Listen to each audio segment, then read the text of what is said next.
श्री राम। जय जय श्री राम। जय जय श्री राम।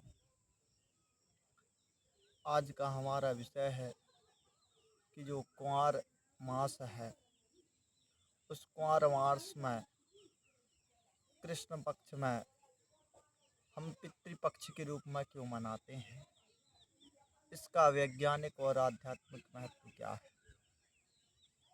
तो सर्वप्रथम जानिए कि जो कुंवार मास का कृष्ण पक्ष है, उस समय पृथ्वी और चंद्र एक दूसरे से सबसे अधिक समीप होते हैं पूरे वर्ष में।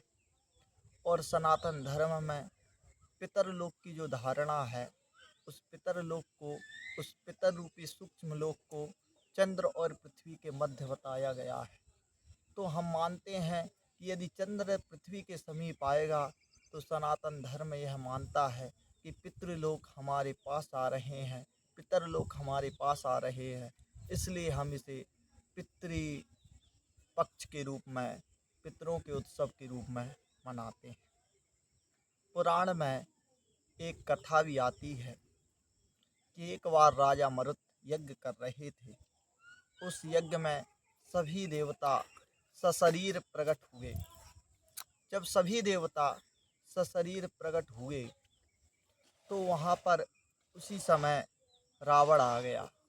रावण के आने से सभी देवता अन्य रूप धारण करके, पशु पक्षियों का रूप धारण करके वहाँ से गए। उस में यमराज जी महाराज ने कौवे का रूप धारण किया था और वहाँ से वह यज्ञ से बाहर निकल गए थे।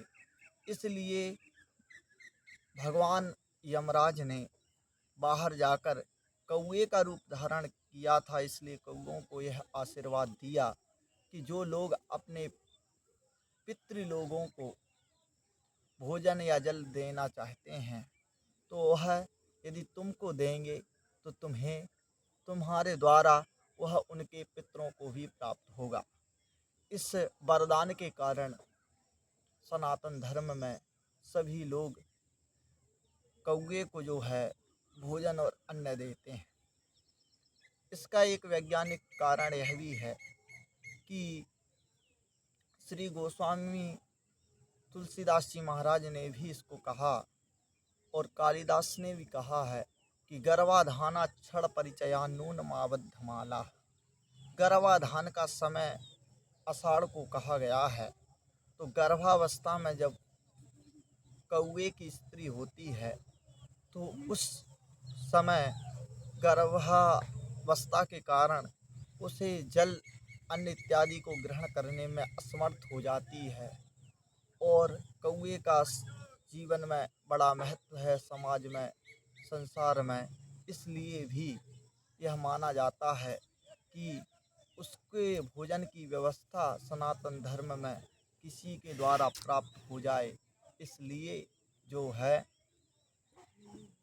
कौवे की भोजन की व्यवस्था के लिए पितृपक्ष के रूप में हम उसे अन्न जल प्रदान करते हैं।